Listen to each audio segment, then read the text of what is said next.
보겠습니다. 우리 하나님 말씀 요한계시록 11장 우리 같이 보겠습니다. 11장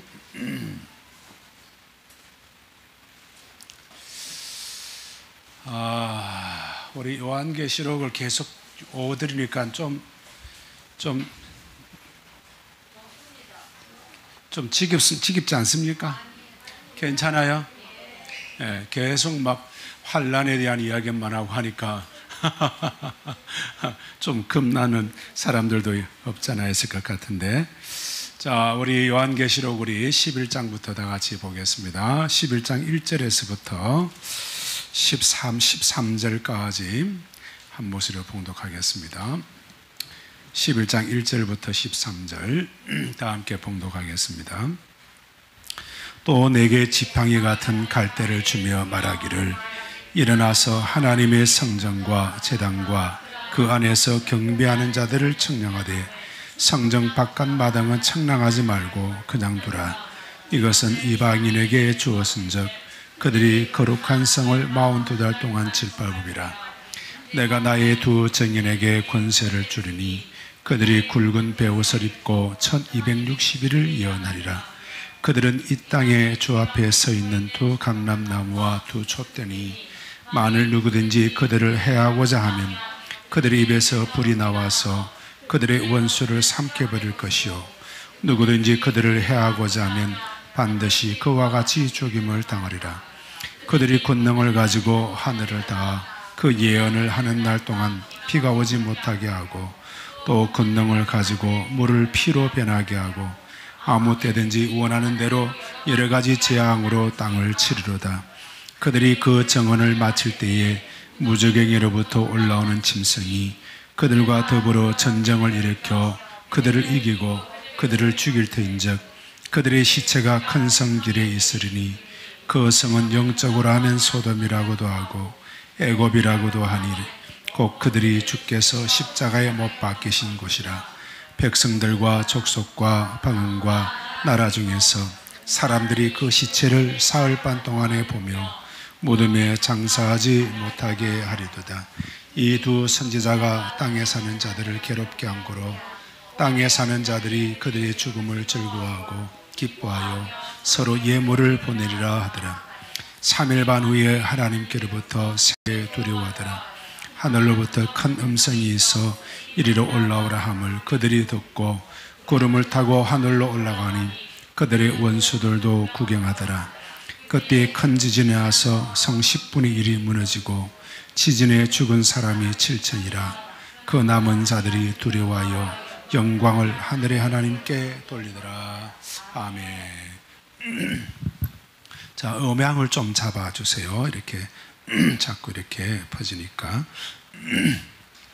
음향이 퍼지는 소리 말고 이렇게 딱 이렇게 새 소리 같은 소리가 나올 수 있도록 그 소리가 제일 듣기가 좋아요. 자, 지금 해서 계속해서 요한계시록을 보고 있습니다. 요한계시록은 성경의 열매와 같은 부분이다 그랬어요. 성경 말씀이 66권인데 이 66권의 뿌리와 같은 것은 창세기입니다. 창세기. 그리고 창세기가 성경의 뿌리라고 그러면 그 다음에 나머지 성경들은 다 나무 기둥과 같은 것이고, 그리고 그 나무에 열매가 맺히는 곳이 바로 요한계시록이에요. 요한계시록이 성경의 결정체입니다. 그 요한계시록을 이해를 못하면 성경 전체가 어떻게 흘러가는지도 모르고, 또 시대가 어떻게 세계 역사가 흘러가는지도 모르게 됩니다. 이 시대를 분명하게 분별하고 살아야 되는데, 이 시대를 분별하기 위해서는 반드시 요한계시록을 읽어야 된다 하는 것입니다. 여러분들이 성경 말씀은 단순한 책이 아니에요.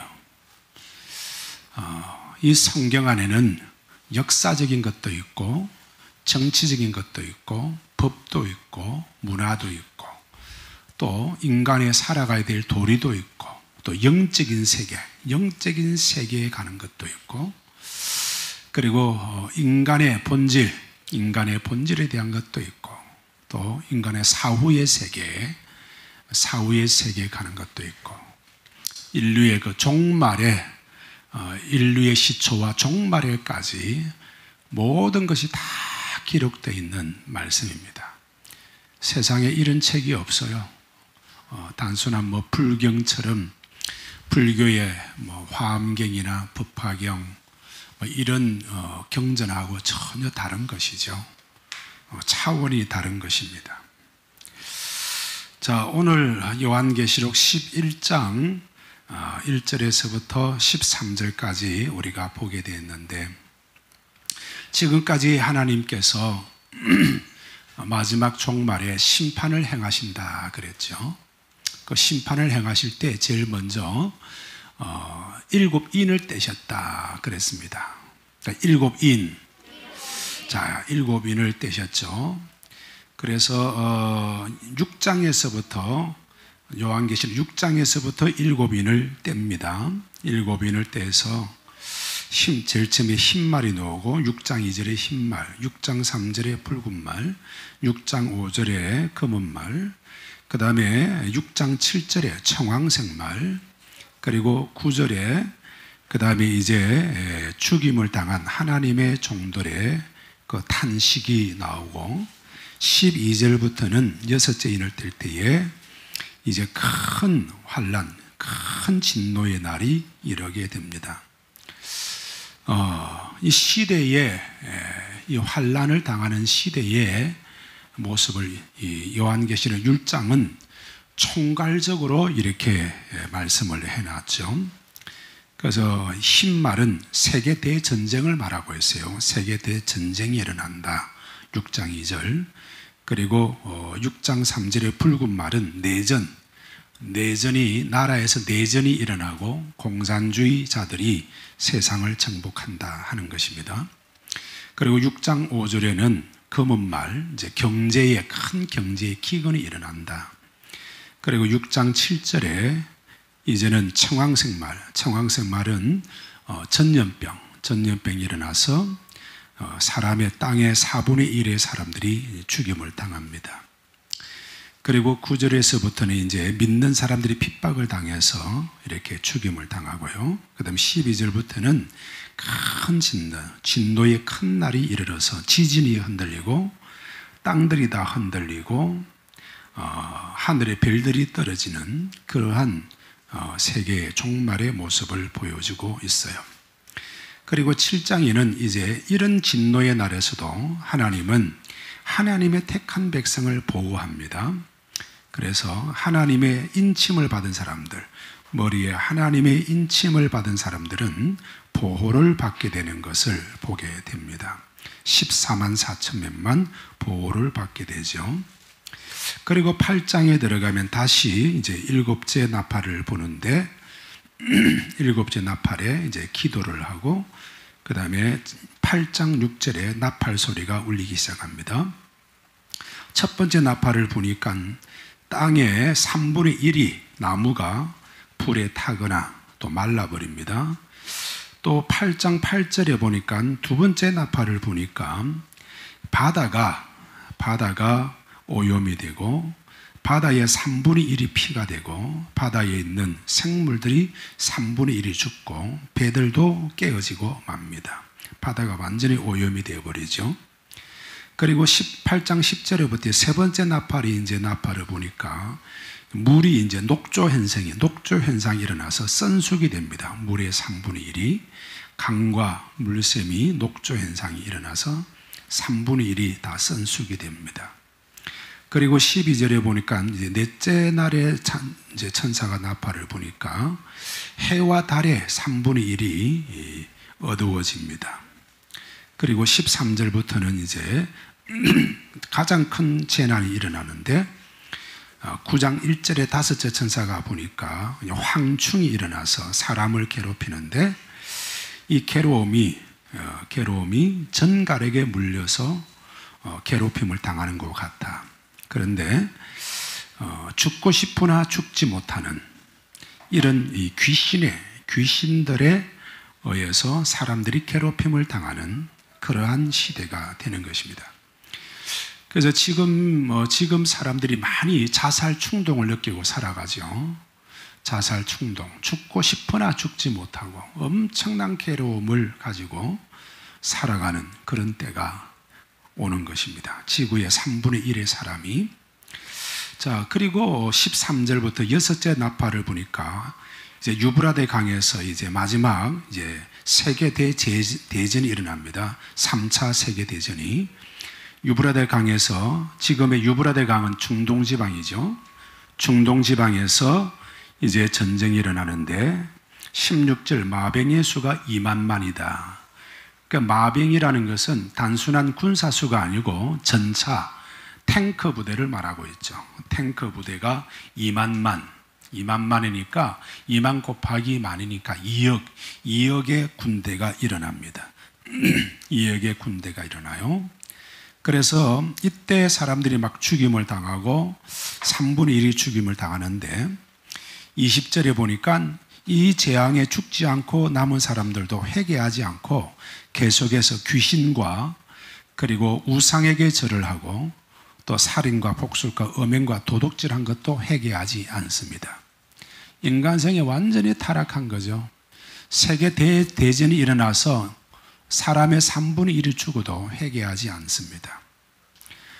이런 끔찍한 이런 재난이 일어나는데 그래도 하나님은 또 하나님의 택한 백성을 보호하기 위해서 또 우리에게 또 말씀을 주십니다. 10장 1절에 힘센 다른 천사가 일어나서 두루마기를 주면서 먹으라 그랬죠.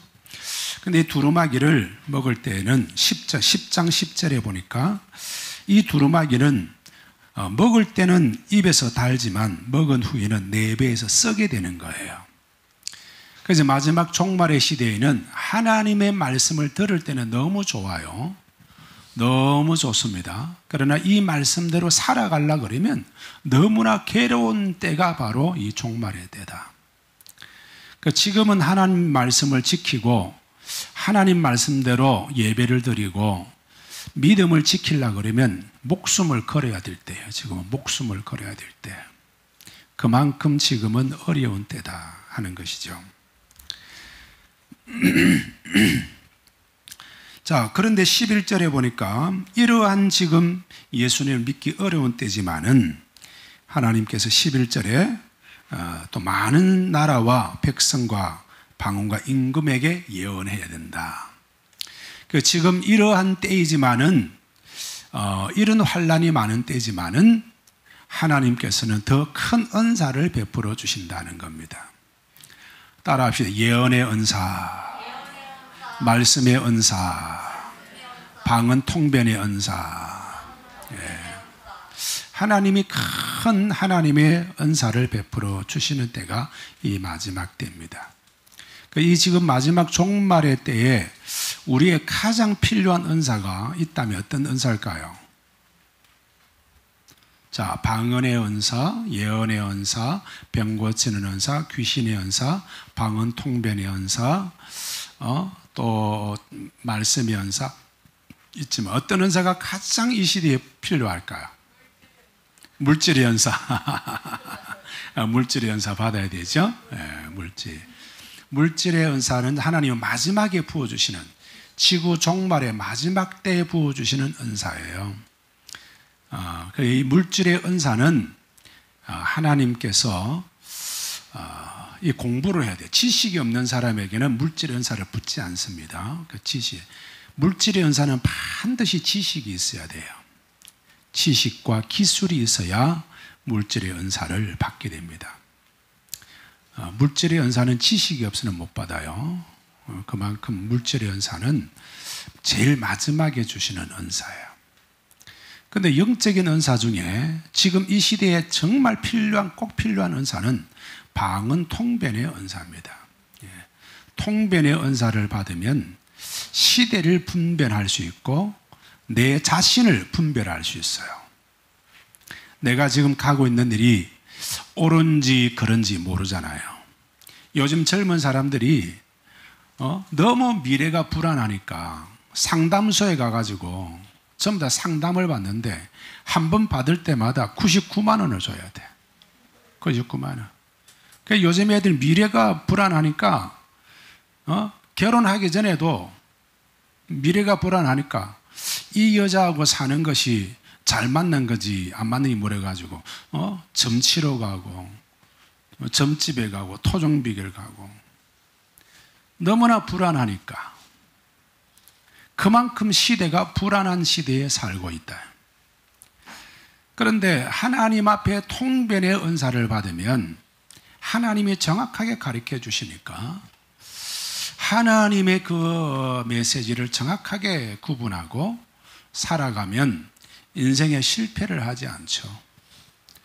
따라합시다. 인생의 성공은 하나님이 지시대로 하면 된다. 하나님이 가르쳐 주시는 대로 살면 인생은 반드시 성공하게 되어 있어요. 실패하지 않습니다. 하나님이 가르쳐 주신 대로 걸어가는 것이 가장 성공한 인생입니다. 물론 그래 걸어가도 나름대로 좀 어려움이 있긴 있지만은 그러나 정말 최고의 선택을 하게 되는 거죠. 우리는 항상 선택을 할 때 이게 옳은 것인지 이것을 해가지고 잘 될는지 안 될는지 여러분 알고 하십니까? 아무것도 모르고 하잖아요. 결혼도 이 세상에서 결혼이야말로 최고의 선택이다 말이에요. 결혼이야말로 최고의 모험이다 말이에요. 이 남자하고 만나서 결혼하면 행복하게 살는지 이 여자하고 만나서 살면 최고로 좋을 건지 어떻게 알아? 미래를 몰라. 지금은 좋아 보이지. 좀 살아봐. 살아보면 또 실망이 되고 어려움이 되고 그래요. 그래서 아무런 믿음이 없이는 지금 이 시대에는 아무것도 행할 수가 없고 올바르게 선택할 수가 없는 거야. 그런데 하나님의 뜻 가운데서 선택을 하게 되면 약간의 어려움은 있어도 그러나 그걸 다 극복해 나가면서 갈수록 좋아집니다. 따라합시다. 하나님의 뜻대로 하나님의 방법으로 선택을 하면 약간의 어려움은 있어도 약간의 불편함은 있어도 갈수록 좋아진다. 여러분 하나님의 뜻대로 선택해도요 100% 만족은 없어요. 다 힘들어요. 그러나 갈수록 좋아지게 돼 있어요. 갈수록. 그게 하나님의 방법으로 선택한 사람들의 축복입니다.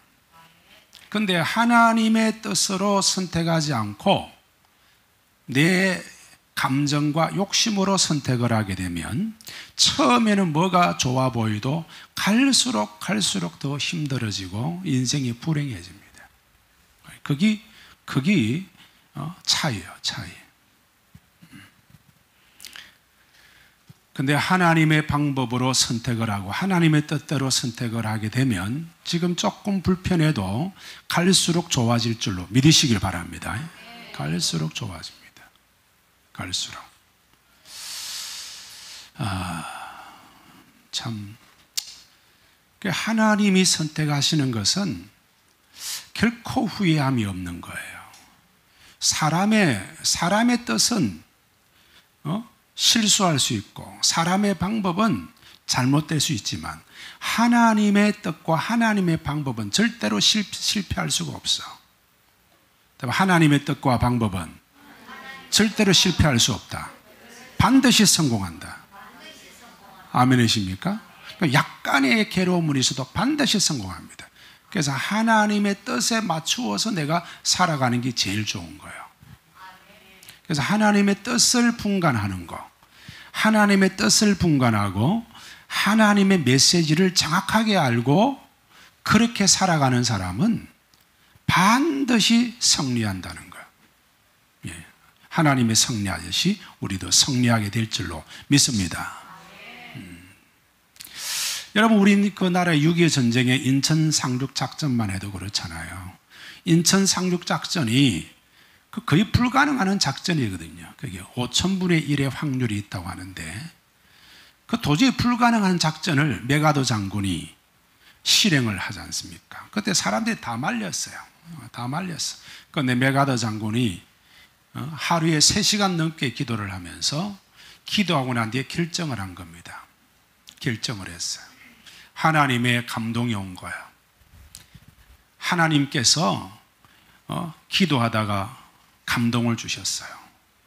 그래서 메가더 장군은 고집을 펴니다. 고집을 펴었어요. 인천에 상륙작전을 하겠다. 드디어 인천 상륙이 성공을 하죠. 성공을 합니다. 성공을 해요. 우리나라가 이 공산주의자들의 손에서 벗어나서 하나님의 이런 자유민주국가가 된 것은 하나님의 큰 축복인 줄로 믿습니다. 너무나 감사하죠. 그래서 이 마지막 시대에는 저와 여러분이 방언 통변의 은사를 꼭 받기를 축원합니다. 이번 수요일 날에도 방언 통변에 대해서 내가 말씀을 다시 깊이 드리려고 그래요. 지난주 수요일 날 처음으로 약간 맛보기만 약간 보였는데, 이번 수요 예배를 통해서 말씀 통변의 은사가 열리기를 축원합니다. 말씀 통변이 열려야 돼요.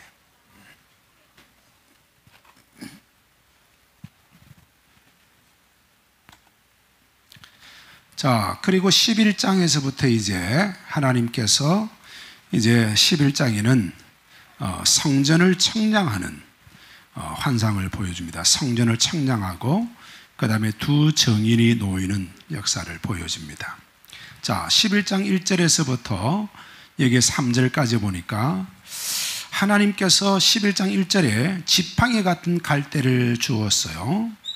자, 지팡이 같은 갈대는 다른 게 아니고 잣대입니다. 잣대. 자를 딱 줬다. 자를 딱 주어가지고 성전과 제단과 그 안에서 경배하는 자들을 청량하라 그랬어요. 그다음에 경배하는 자들을 청량하라. 이 자를 딱 주어서 교회 안에 하나님 앞에 경배하는 자들을 청량하라는 겁니다. 여러분, 교회 안에 있기는 있지만은 자격 미달인 사람이 있을까 없을까? 많다 이 말입니다. 많다. 교회는 다니고 있지만은 자격 미달인 사람이 너무 많아. 너무 많아. 성전에 하나님 앞에 경배하는 자들을 청량하라. 자격 미달인 성도들을 청량하라는 겁니다. 청량. 오늘 교회 안에 그냥 교회만 다닌다고 하나님의 자녀가 아닙니다. 교회 안에 얼마나 많이 불신자가 있는지 몰라요. 교회 안에. 교회 안에 얼마나 많은 불신자가 있는지 몰라요. 그래서 이 교회 안에서 불신자들이 많아가지고 교회는 다니고 있지만은 오히려 가라지라는 거예요. 그 예수님께서는 가라지 비유를 두셨어요. 이 농사할 때도 보면 농부가 곡식을 맺기 위해서 씨를 뿌렸는데 나중에 전부 다 알곡만 놓는 게 아니고 뭐도 놓는다? 가라지도 놓는다. 쭉정이도 놓는단 말이에요. 쭉정이도. 그래서 교회 안에도 알곡 성도가 있는 게 아니고 쭉정이 성도가 너무나 많다는 겁니다. 마지막 말세가 되면 쭉정이 성도가 너무 많아. 교회만 거저 왔을 뿐이지 마음에 믿음이 하나도 없어. 하나님을 사랑하는 마음도 없고 이웃을 사랑하는 마음도 전혀 없어요. 가라지가 섞여 있는 거예요. 가라지가. 그래서 요한계시록에 보면 7교회가 나오죠.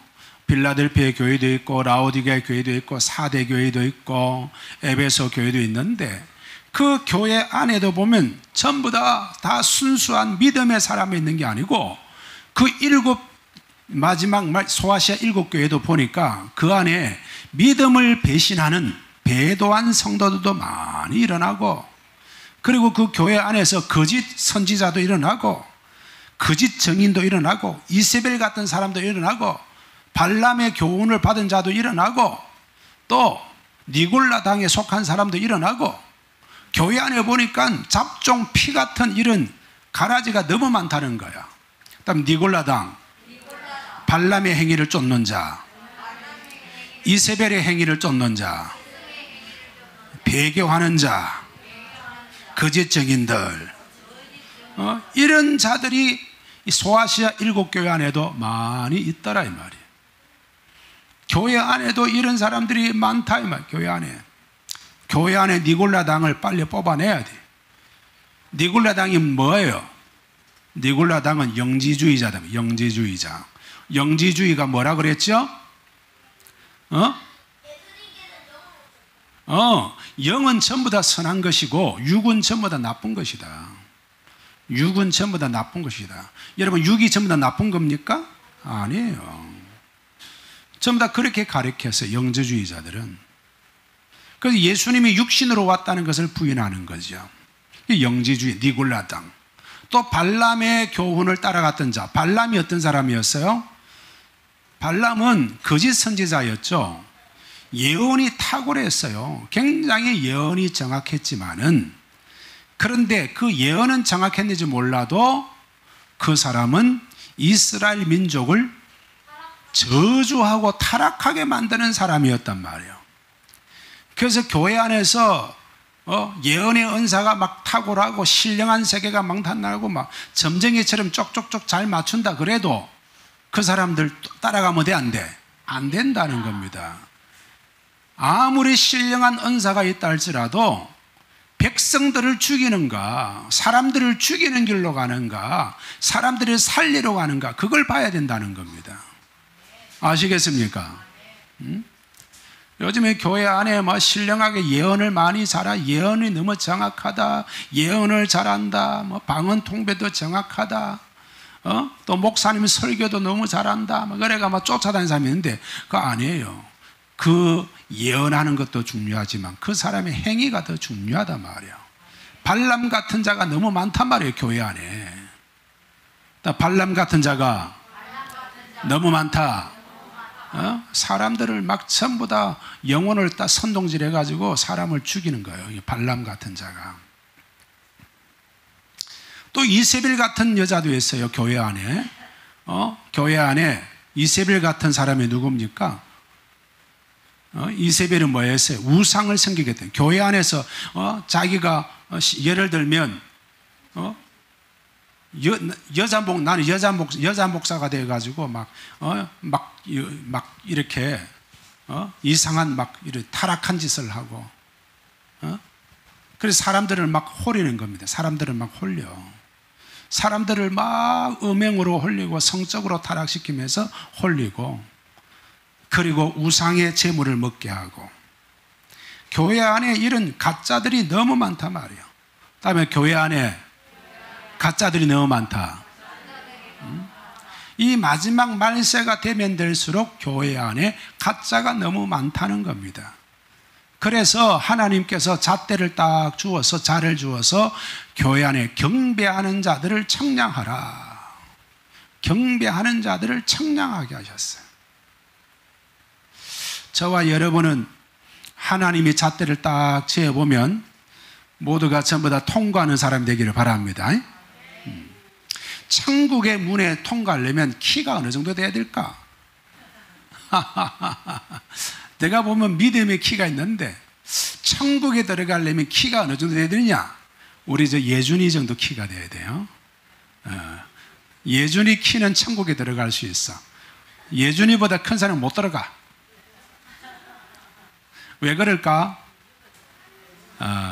천국은 겸손한 사람이에요. 낮은 자만. 낮은 자마. 낮은 자. 어린아이 같이, 예수님이 그랬잖아요. 너희가 어린아이 같이 아니하면 천국에 들어가지 못하리라. 그 어린아이처럼 겸손하고 하나님을 순수하게 사랑하고 하나님을 순수하게 사랑하는 사람들만 바로 들어가는 거예요. 그러니까 욕심꾸러기, 그리고 교만한 자들, 권세 있다고 돈 있다고 어깨 힘 팍 주는 자들 못 들어가. 그래서 하나님 앞에 설 때 나는 죄인입니다 하고 하나님 앞에 엎드려서 주님의 십자가의 보혈을 구하는 사람만 천국에 들어갈 줄로 믿습니다. 하나님 앞에 바짝 납절해. 그 천국에 들어갈 수 있는 사람 키가 어느 정도라고? 예준이 키 정도 돼야 돼. 제가 영적인 거, 또 저보고 이단이라 하지 말고 영적인 것을 이야기했어요. 실제적인 키가 아니고 영적으로 어린아이 같이 되지 아니하면 천국에 들어가지 못한다 그랬단 말이에요.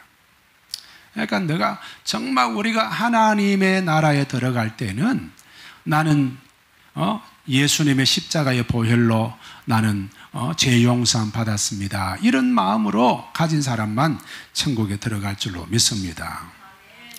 근데 마지막 말세 때가 되면 될수록 가짜가 너무 많다. 자, 교회 안에 우리가 지금 교회 안에 있지만, 우리 교회 안에 있지만 전부 다 거듭난 사람들만 교회에 있습니까? 자, 우리가 이 사람이 예수님 믿고 거듭났다 안 났다 그것을 어떻게 알 수 있죠? 세례를 받는 것을 통해서 알 수 있잖아요. 눈으로 보는 게. 물론 마음으로는 있지만 겉으로는 물세례가 표시다 말이에요. 물세례가 중요한 거예요. 물세례를 받을 때에 하나님 앞에 그래도 신앙 고백을 한단 말이에요. 나는 예수님을 나의 구주로 믿습니다. 그리고 하나님이 천지를 창조하셨습니다. 신약과 성경은 하나님 말씀입니다. 나는 일평생 하나님을 믿고 하나님만 섬기겠습니다. 이렇게 다짐을 하고 세례를 받았단 말이에요. 자, 여러분 세례 받을 때 이런 다짐한 사람은 손 들어봐요. 자, 손 들어봐요. 세례 받을 때 손 들어. 하민이 세례 안 받았어? 세례 받을 때 그런 다짐 안 했어? 이게 이제 우리 장로교의 한 가지 약점이에요. 장로교 때에는 장로교는 어린아이에게 유아 세례를 줍니다. 근데 침례교에서는 유아 세례를 안 줘요. 침례교에서 유아 세례를 안 줍니다. 그러나 이제 우리 장로교에서는 만 15살이 되면 이제 입교라 그래서 다시 한 번 더 신앙의 고백을 받게 합니다. 우리 하민이가 몇 살이지? 그럼 이번에 입교해야 되겠네. 입교를 해야 돼요. 이번에 입교 안 했나? 만 15세가 안 됐어? 만 14세야? 그래서 우리가 세례를 받을 때는 정확하게 5개는 꼭 이렇게 맹세를 하고 신앙을 고백한단 말이에요. 따라합시다. 하나님이 천지를 창조하셨습니다. 신약과 구약은 하나님의 말씀입니다. 나는 죄인인 거로 예수님의 십자가의 보혈로 내 죄가 용서함 받고 예수님의 피로 나는 죄 용서함을 받고 천국에 갑니다. 내 인생의 삶은 성경 말씀대로 살아갑니다. 그걸 다짐한, 그 5가지는 꼭 다짐한다. 그게 가장 중요하다며. 그 신앙의 고백이 있는 사람은 그래도 그 사람은 거듭난 성도라고 보는데, 그 분명한 신앙의 고백이 없는 사람은 거듭난 성도라고 말할 수가 없다 이 말이에요. 그리고 삶으로서 신약 구약 성경의 말씀을 잘 따르려고 애를 쓰는 사람, 100% 행하는 사람은 없어요. 100% 행하는 사람은 없지만은 잘 지키려고 애를 쓰는 사람, 그런 사람들이 바로 하나님 앞에 구원받은 백성이라고 보게 되는 겁니다. 그래서 교회 안에도 가라지가 많다. 교회 안에도 가라지가 많고 쭉정이가 많다. 가라지와 쭉정이가 많아. 그래서 하나님이 줄로 딱 지어보는 겁니다. 줄로 딱 지어봐. 줄로 딱 지어봐야 됩니다. 그래서 여기 보니까, 오늘 성경에 보니까 11장 2절에 보니까, 자, 그 안에서 경배하는 자들을 청량하되, 11장 2절에 성전 바깥마당은 청량하지 말고 그냥 두라. 자, 성전 바깥마당은 청량하지 말고 그냥 두라는 겁니다. 야, 성전 바깥마당은 뭘까요? 하나님의 성전은 성전인데, 하나님의 성전 안에 들어오기는 성전에 들어왔어요. 교회 안에 들어가긴 들어왔지만 아직까지 이 성소 안에 들어오지 못한 사람들이란 말이에요. 은혜의 세계로 들어오지 못한 사람, 거듭남 세계로 들어오지 못한 사람들, 영적인 가라지단 말이에요. 그다음에 영적인 가라지. 그 마당만 밟는 사람들, 마당만. 교회 와서 예배는 드리지만 마당만 밟는 사람들이에요. 마당만 밟는 사람들. 그 영적인 가라지, 영적인 가라지들. 이런 영적인 가라지는 사실상 배교한 사람들이라는 겁니다. 배교한 사람. 오늘 교회 안에 이런 영적인 배교자들이 교회 안에 엄청나게 많습니다. 그래서 교회라는 이름이 있기는 있지만은 또 교회가 아닌 이상한 집단이 너무 많아요. 교회라는 간판을 붙였지만 이단들이 너무 많아요. 대표적인 게 어디입니까? 신천지, 또 하나님의 성회, 하나님의 교회, 또 뭐 있어요? 여호와의 정인, 또 재림교회. 하여간 이단들이 너무 많아요. 이단들이 많아요. 교회라는 이름은 있지만은 이상한 집단들이 너무 많습니다. 그래서 하나님의 성전에 들어가긴 왔지만은 아직까지 성소에 들어오지를 못했어요. 성소에 들어오지 못하고 마당만 밟고 있는 이런 이단이 너무 많다는 겁니다. 자, 그런데 보세요. 자, 이 마당을 밟고 있는 이들이 뭐하면 2장에 보세요. 자, 2장 끝까지 읽어봅시다. 자, 시작.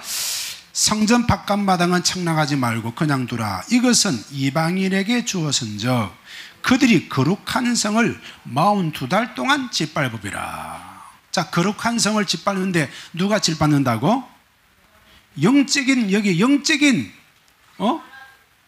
영적인 가라지들이 짓밟는다는 겁니다. 교회를 짓밟는 것이 세상 사람이 짓밟는 게 아니에요. 교회를 짓밟고 교회를 핍박하는 것이 세상 사람들이 짓밟기도 하지만 세상 사람들보다는 교회라고 하는 간판을 가지고 있으면서도 이상한 집단이 되어가지고 교회를 짓밟는 것을 말하고 있는 것입니다. 그 대표적인 것이 어딜까요? 신천지일까요? 캐톨릭이죠. 캐톨릭 성당이죠. 성당은 교회라는 이름은 가지고 있지만 사실은 말씀대로 믿지 않는 곳이다 말이에요. 하나님 말씀대로 믿지 않고 그들은 하나님을 믿는 게 아니고 마리아를 믿어. 마리아가 그들의 하나님이야. 그리고 하나님은 영이시라 그랬는데 그들은 온갖 우상 숭배, 성물 숭배란 성물. 그래서 예수님이 마신 이런 성배 이런 것들이 성물이고 예수님이 입었던 옷이 성물이고 또 그들이 십자가, 우리는 십자가도 잘 안 그러나 우리 일본에 하나 그러는데 십자가가 그들은 성물이고 우상입니다. 우상. 하나님의 물건이 우상화되었어요. 물건이. 심지어는 중세 때에요. 성물 사상이 어디까지 갔냐면 돌 있죠. 돌. 그 돌에 희한한 하나님의 능력이 있다고 그것을 성물로 숭배해가지고 그것을 지키기 위해서 수천 명의 목숨을 죽기도 하고 그랬습니다. 그 돌 하나를 지키기 위해 가지고. 어리석은 일이죠. 어리석은 일. 여러분, 돌이 성물이 될 수 있습니까? 여러분, 물질은 숭배의 대상이 아닙니다. 따라합시다. 모든 물질은 숭배의 대상이 아니다. 여러분, 불교 같은 경우는 모든 물질을 숭배의 대상으로 여기죠. 물질은 숭배의 대상이 될 수가 없어요.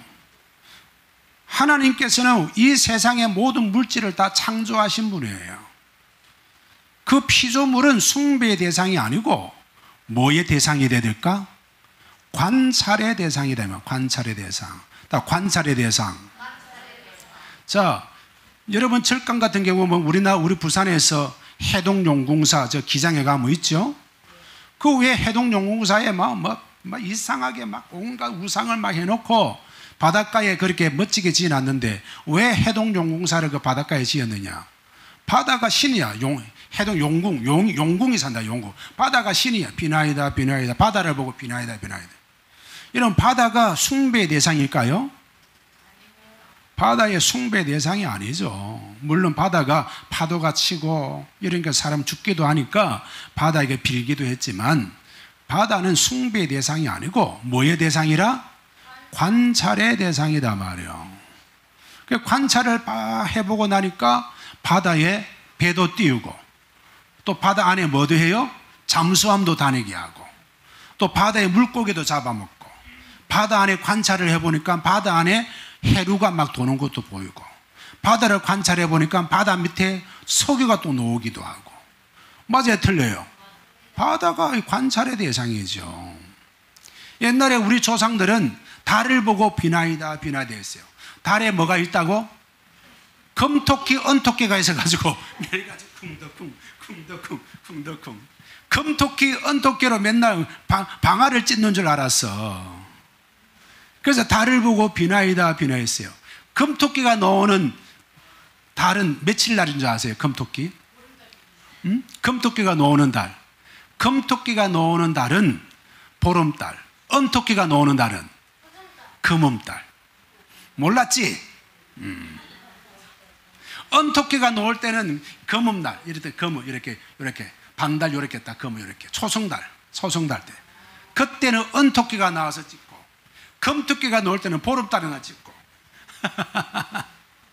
그래서 금토끼, 은토끼. 달에 토끼가 산 줄 알았어.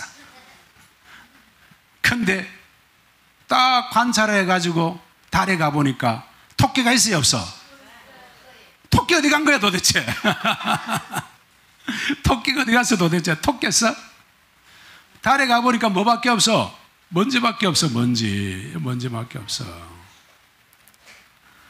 여러분, 이 세상의 물질이라고 하는 것은 숭배의 대상이 아니다 말이에요.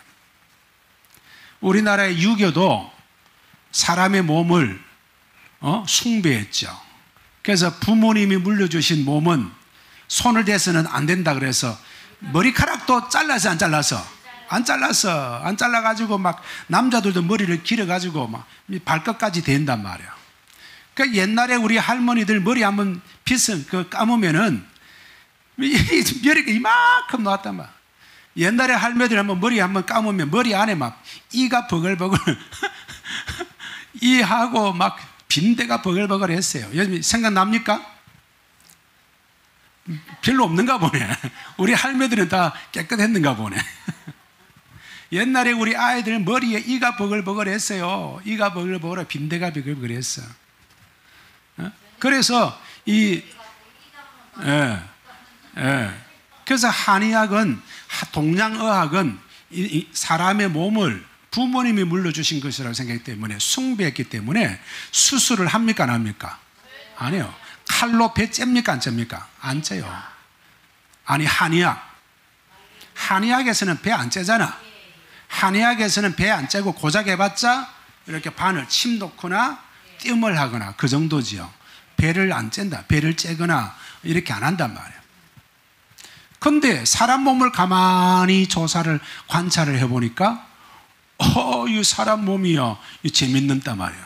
그래서 서양의학은 사람 몸을 숭배 대상으로 보지 않고 관찰의 대상으로 보니까 조사를 해보니까 사람 몸을 해부해보고 해부해보니까 사람 몸이 이렇구나 알게 된단 말이에요. 그래서 기독교가 가는 곳마다 지식이 발달하는 거야. 그러니까 기독교가 가는 곳마다 대학이 늘어난 대학. 세계의 대학은 전부 다 기독교가 가는 곳에 대학이 세워지는 겁니다. 지식의 축적, 지식의 발달은 기독교 국가에서 이 기술과 지식이 자꾸 축적이 돼서 점점 발달해 온 거예요. 아시겠죠? 불교라든지 또 힌두교라든지 또 이슬람 이런 같은 종교에는 지식을 발달시킬 수가 없어. 왜? 모든 걸 숭배의 대상으로 보니까. 과학이 발달할 수 없다. 지식이 발달할 수 없단 말이에요. 자, 어디까지 이야기가 됐지? 자, 그래서 성전을 하나님의 몸된 교회를 짓밟는 그러한 곳이 어디냐? 교회라는 간판을 달았지만은 가라지 같은 교회, 이단 교회, 대표적인 것이 어디라고? 캐톨릭이다. 캐톨릭. 로마 캐톨릭 성당이 이 개신교회를 얼만큼 괴롭혔느냐? 1000년을 1000년을 괴롭히면서 개신교 교회의 성도들을 무려 7천만 명을 죽였습니다. 7천만 명. 여러분 안 믿기지죠? 유럽의 종교전쟁, 30년 종교전쟁, 그리고 유럽의 개신교인들을 핍박하고 이 개신교 성도들을 죽이고 마녀 사냥을 하고, 그리고 개신교 사람들을 얼마나 많이 핍박했는지 모릅니다. 이게 전부 다 로마 캐톨릭이다. 로마 캐톨릭. 그래서 교회를 핍박하는 것이 바깥이 아니라 실제적으로는 교회 안에 가라지가 한단 말이에요. 그다음에 교회를 핍박하는 자는 바깥의 사람이 아니라 가라지가 하더라. 가라지가 가라지. 가라지들이, 배교 환자들이 결국은 교회를 핍박하는 것입니다. 핍박이에요. 그러니까 하나님께서 딱 줄로 재어줄 것은 어디밖에 없느냐? 교회 안에 있는 성도들만 줄만 지으면 돼. 성전 밖에 있는 것은 줄로 지을 필요가 있어? 없어? 없어. 이미 다 심판의 대상이니까. 다 심판의 대상이다. 여러분 캐톨릭에 다니는 사람들, 그리고 이단에 속한 사람들은, 여러분 그들은 구원받고 천국 갈 수 있을까요? 못 갑니다. 천국 가는 사람들이 2%도 안 돼요. 그들이 1%도 안 돼. 캐톨릭 다니는 사람들 말씀에서 다 벗어났다. 말씀에서. 그러니까 하나님이 이런 영적인 가라지 같은 곳은 제일 필요가 없어. 어디만 재면 되느냐? 교회 하나님 앞에 경배하는 자들만 줄만 재면 돼. 그다음에 신실한 하나님의 백성들, 하나님의 성령의 인침을 받지 못한 그런 사람들만 줄만 지으면 돼. 다 줄로 재. 자, 그래서 줄로 재어서 집 받는데, 자, 몇 달 동안 집 받느냐? 2절을 보세요. 몇 달 동안 집 받는다고? 몇 달 동안? 42달 동안. 42달 동안 집 받아봐요. 42달 동안. 여러분 42달 동안 집 받는데 42달은 따지면 며칠일까? 날로 따지면 42달이 42달이 아니에요. 1260일이에요. 1260일. 자, 요한계시록 11장 3절에 42달이 있죠? 42달과 또 두 정인이 여기 보니까, 자, 여기 보니까 두 정인이 정인을 하죠. 정인을 하는데 두 정인이 정인을 하는 그 날짜도 1260일이라고 그렇게 표현을 하고 있어요. 요한계시록 12장 14절을 봅시다. 요한계시록 12장 14절. 자, 요한계시록 12장 14절 읽어봅시다. 12장 14절 읽어봅시다. 12장 14절 시작.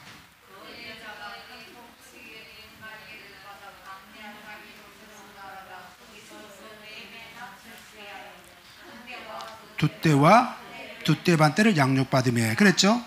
여기 보니까 여기도 한때, 두때, 반때 이렇게 했죠?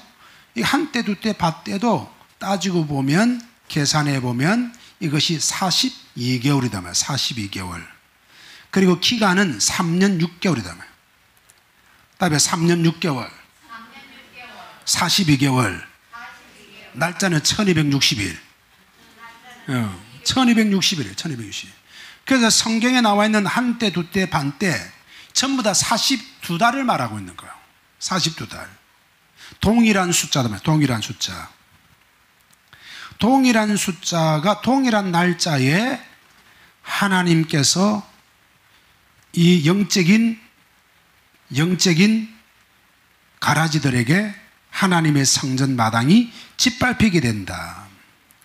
그런데 이 짓밟히는 그 기간 동안에 여기 보니까 자, 두 증인이 예언을 합니다. 11장 3절에 보세요. 11장 3절 읽어봅시다. 시작. 내가 나의 두 증인에게 권사를 주리니 그들이 굵은 베옷을 입고 1260일을 예언하니라.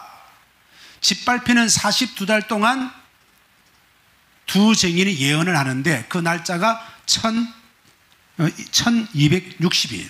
그다음에 1260일. 42달. 그러니까 42달 동안 짓밟히는 날짜가 1260일인데 요 날에 예언을 한다. 두 증인이 예언을 한다 하는 겁니다.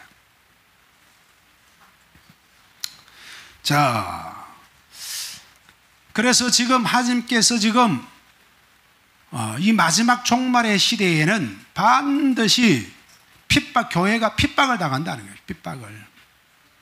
핍박을. 어디로부터 당하느냐? 영적인 가라지에게 핍박을 당한다는 거예요. 그다음에 영적인 가라지에게 핍박을 당한다. 지금 이제 여러분 우리 한국 교회 지금 이런 증상이 나타나고 있죠. 지금 코로나를 지금 빌미로 해가지고 영적 가라지 같은 교회가 아주 신령한 교회를 핍박하고 있죠. 어떻게 핍박하고 있습니까? 예배 드리는 거 가지고 핍박하죠. 왜 그 예배를 그리 드리노? 지금 국가 시책에 따라 가지고 예배 드리지 말고 비대면 해야지. 기존 교회를 막 핍박합니다. 손가락질하고. 여러분, 자기가 아주 신령한처럼 그렇게 해요. 그런데 하나님께서 언제 전염병 든다고 예배 그만둬라 했어요? 전염병 든다고 예배 그만둬라 했어요, 하나님이? 하나님은 전염병 들수록 더 예배 드리라고 했어요. 아멘입니까? 그리고 예배를 안 드리면 전염병이 사라집니까? 지금 전염병이 지금 어때요? 전 세계적으로 더 많아졌어요? 적어졌어요? 더 많아지지. 예배를 안 드린다고 많아집니까? 예배를 드린다고 많아집니까? 이거는요 전혀 관계없는 이야기예요. 예배 드린다고 많아지고 예배 안 드린다고 적어지고 그렇습니까? 이게 전염병이? 이 전염병이라고 하는 것은 이거는 사람의 어떤 통제로 될 수 있는 게 아닙니다. 자, 오늘 오전에도 잠깐 말씀드렸는데 16세기 때는 흑사병이 유럽을 창궐했고 18세기 때는 콜레라가 창궐했어요. 그리고 19세기 때에는 홍역이 창궐했고, 그리고 1950년대는 소아마비가 창궐했어요. 그리고 이제 2020년도에는 콜레라가 창궐하는데, 하나님께서는 이 콜레라가 창궐하고 흑사병이 창궐하고 소아마비가 창궐할 때에 하나님의 백성들이 예배를 그만두라고 했느냐? 아닙니다. 더 예배를 드려서 더 예배를. 그다음에 더 예배를 드렸다. 이건 사람의 힘으로 되는 게 아니에요. 사람의 힘으로. 내가 지난주 수요일 날에 잠깐 소아마비에 대해서 말씀을 드렸는데, 소아마비를 퇴치했던 의사가 어떤 사람이랬죠? 기억납니까? 소아마비 백신을 만든 사람. 유대인인데 이름이 뭐라고? 소크. 그다음에 소크. 제이크 소크입니다. 소크. 유대인인데, 러시아계 유대인인데 제이크 소크가 소아마비를 발견했어요. 백신을 개발했어요. 근데 이 소크가 천재였습니다. 어릴 때부터 천재였어. 근데 백신을 연구해서 7년간 그렇게 축자자했는데 백신을 연구할 수가 없는 거야. 1950년대는 소아마비가요 핵폭탄보다 무서웠어요. 애들이 10살 이하의 아이들은 거의가 한 7, 80%는 전부 다 소아마비에 걸리니까, 소아마비 걸리면 아이들이 전부 다 어찌 되느냐? 죽거나 반신불구가 됐단 말이에요. 애들이 걷지를 못합니다. 다 뒤틀리고 막 몸이 뒤틀리고. 그 소아마비에 걸렸던 사람 중에 대통령이 된 사람이 있었죠? 미국의 대통령 루즈벨트 대통령. 루즈벨트 대통령도 소아마비가 걸려가지고 반신불구가 돼서 걷지 못하는 사람이 되었죠. 그래서 그 당시에 부모들이 애들이 소아마비에 걸리지 않게 하기 위해서 애들을 저 사막에 보내거나 산속 깊은 데 보냈단 말이에요. 그만큼 소아마비가 유럽하고 미국과 남미를, 전 세계를 강타했어요. 우리나라에도 소아마비 걸린 사람 많죠. 소아마비 걸려갖고 팔이 막 뒤틀리고 그런 사람 많습니다. 그런데 소크가 소아마비를 백신을 개발하기 7년간 연구를 했는데 아무리 해도 백신이 나오지 않아. 그래서 너무 안 풀려서 한 번은 이탈리아의 아시스 성당에 가서 그곳에서 일주일간 금식 기도를 했어. 금식 기도를 하는데 갑자기 기도하고 있는데 뭐가 떠오르더라? 원숭이 대가리가 떠오르는 거예요. 원숭이 대가리. 원숭이 안에 내가, 원숭이 안에 내가, 원숭이 내가 보이는 거예요. 원숭이 내가 계속 보이는 거라. 그 성당 안에서 하나님 앞에 기도, 하나님, 이 지금 소아마비를 걸린 아이들, 사람들 고쳐주세요 하고 기도했는데 갑자기 보이는 거예요. 계속 보이는 거예요. 내가 좀 말로 말하면 원숭이의 뭐예요? 뇌를 뭐라 그러지?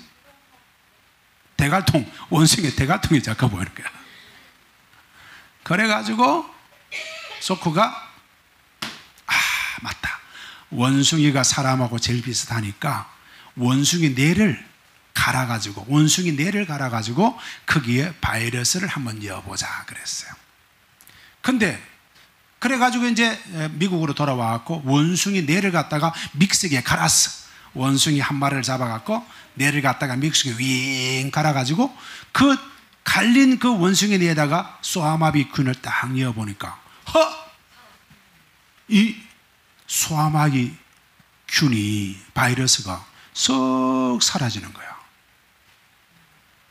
그래가지고 이 소코가 여기구나.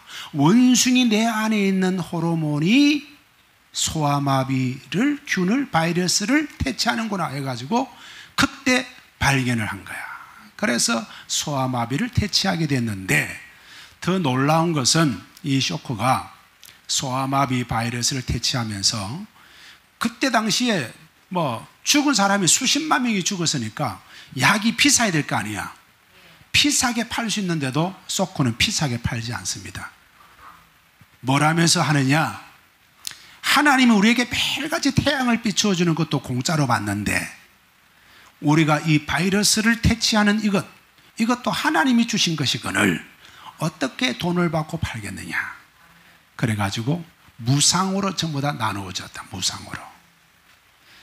그래가지고 전 세계에 이 소아마비 바이러스를 퇴치할 수 있는 그 백신을 전부 다 받아가지고 우리가 공짜로 다 맞았단 말이에요. 여러분 어깨에 도장 맞은 거 있어요 없어요? 전염병 도장 있어요? 항경주도 있어? 옆에 총감기도 있어? 그게 소코의 영향이 소코. 감사해야 돼. 감사. 그래서 우리는 전부 다 소아마비 주사를 공짜 비슷하게 맞았잖아요. 돈 받고 맞은 사람 없죠? 다 공짜로 맞았단 말이에요. 그게 왜 그러냐? 쇼크라는 사람이 인류를 위해서 헌신했단 말이에요. 기도하다가 발견한 거야. 기도하다가. 여러분, 이 인류의 이 바이러스와의 전쟁에서 이기는 것은 결국 하나님이 하시는 거예요. 아멘이십니까? 아멘. 유럽의 흑사병도 100년 가까이 걸려요. 100년. 80년에서 100년이 걸렸어요. 코로나도 1, 2년으로 맞춰지는 게 아닙니다. 코로나도 1, 2년에 안 돼요. 백신 이거 제가 볼 때는 온전한 게 아니에요. 백신. 왜냐하면 이번에 있는 코로나는 지금까지 모든 그 전염병은 전부 다 DNA 구조 속에서 나타나는 바이러스였단 말이에요. 그 말이 뭐냐면 전부 다 딱 언어가 딱 일치되어 있었는데 이번에 거는 mDNA, mRNA 이 말이 뭔지 아세요? mRNA 들어봤어요? mRNA 유전체가 변형이 된다는 것은 계속해서 이게 변형을 일으킨다. 이번에 코로나는 계속 변형, 불규칙하게, 이 규칙이 아니고 불규칙하게 변형을 일으키는 바이러스단 말이에요. 그래서 이번에 이 코로나는 정말 잡기가 힘든 불치에 가까운 그러한 변형 유전 이 전염병이다 말이에요. 그래서 이 전염병에서 우리가 이길 수 있는 것은 우리가 다른 방법이 없어. 하나님이 전염병 이기려면 딱 두 가지 말하라 그래서 따라합시다. 하나님의 은밀한 처소에 숨어 있고 하나님 앞에 나와 예배드려라. 두 가지밖에 없어. 그러니까 딱 평상시에는 은밀한 처소에 딱 숨어 있어야 돼. 돌아다니면 안 돼. 지금 돌아다니면 안 돼. 지금은 많이 돌아다니면 안 돼. 은밀한 처소에 딱 숨어 있고, 두 번째는 주일날 모여서 하나님 앞에 예배드리는 거. 그것만이 이 전염병을 이길 수 있는 힘이다 말. 백신 2번 맞은 사람이 더 많이 걸려요 요즘에. 백신 2번 맞은 사람이 더 많이 걸려요. 그래서 한 번 더 맞춘다 그러잖아요. 지금 이번에 나오는 이 바이러스는 변형, 규칙적인 유전인자가 아니고 변형된 mRNA 유전인자를 가지기 때문에 그렇다. 자, 여기까지만 하고 말씀을 맺읍시다. 자, 그래서 지금 마지막 종말의 때에는 하나님의 성전 안에서 지금 잣대를 가지고 재고 있다. 그리고 이 이방인들에게, 그리고 영적인 가라지들에게 42달을 짓밟히는데, 짓밟히는 동안에 하나님의 사람들은 뭐 한다? 예언을 하고 있더라 이 말이에요. 그다음에 짓밟히는 동안에 예언을 하고 있더라. 하나님의 사역을 하고 있는 거야. 그러니까 짓밟히는 동안에 하나님의 백성들이 아무것도 안 하는 게 아니고, 짓밟히는 동안에 하나님의 깊은 예언을 하고, 영분별을 하고, 방언 통변을 하고, 영적인 세계에 더 깊이 들어간다 이 말이에요. 그래서 지금은 환란의 시기지만 영적인 수준이 하늘과 땅으로 쫙 나눠진다 말. 따라합시다. 가라지신 자는 계속 가라지가 되고, 악한 자는 더 악하게 되고, 나쁜 놈은 더 나쁜 짓 하고, 거룩한 사람은 더 거룩해지고, 신령한 사람은 더 신령해지고, 지금은 딱 영적인 구분이 쫙 나누어진다. 그래서 저와 여러분들은 어쨌든 하나님 앞에 사는 곳을 택해야 된다. 살아남을 수 있는, 하나님께서 살리는 곳에 우리는 서야 된다. 저와 여러분 하나님의 심판의 자리에 서지 않기를 주의 이름으로 축원합니다. 딱 잣대를 재어가지고 키가, 영적인 키가 예준이 키만큼 못하면 크면 전부 다 터져. 그러니까 예준이 키만큼 돼야 돼. 허리를 다 숙여야 돼. 저와 여러분 모두가 다 하나님의 은혜에 전부 다 살아가는 믿음의 성도가 되기를 바랍니다. 따라합시다. 환란이 아무리 심해도 하나님의 택한 백성은 하나님의 백성들을 끝까지 책임지시고 끝까지 돌보시더라. 아멘이십니까? 끝까지 돌보십니다. 그래서 이 환란의 시대에 어떻게 살고 해도요, 희한하게 살아가게 하십니다. 그다음에 희한하게 살아가게 하신다. 그러니까 환경을 너무 보고, 환경을 바라보고 이 세대를 바라보면요, 정말 결혼도 못해요. 결혼도 못해. 시집장가도 못 가. 이 세대를 바라보고 이 환경을 바라보면 시집장가 갈 수 있어요? 요즘에 집 하나도 못 사. 그 월급 가지고 집 하나도 못 사. 평생에도 집 하나도 못 사. 그런데 믿음을 가지고 결혼하고 믿음을 가지고 살다 보면 하나님이 희한하게 길을 열어주시는 거예요. 그다음에 희한하게 길을 열어주신다. 아멘이십니까? 그게 이 마지막 시대에 살아가는 하나님의 백성들이 체험해야 될 기적이다 이 말이에요. 그래서 이 마지막 때에는 하나님의 백성들이 예수 그리스도만 붙잡고 가면 하나님이 때를 따라서 기적 같은 일들을 막 보여주시면서 길들을 막 풀어주십니다. 그러나 믿음이 없는 사람은 이미 교회를 떠납니다. 배교합니다. 예배도 안 드립니다. 코로나, 교회 가면 코로나 걸려? 못 가. 그래, 교회 안 나옵니다. 교회 안 나와. 그럼 기적이 없어요. 기적이 없어. 기적이 없어. 그런데 나는 막 코로나 걸리더라도 교회 갈란다 이런 사람은 하나님이 기적이 막 나타납니다. 이게 희한합니다. 이 마지막 때. 저와 여러분이 양극단의 세계 속에 살아가는 시대에 살고 있다는 걸 기억하고 우리는 모두가 하나님의 편에 살기를 주의 이름으로 축원합니다. 자.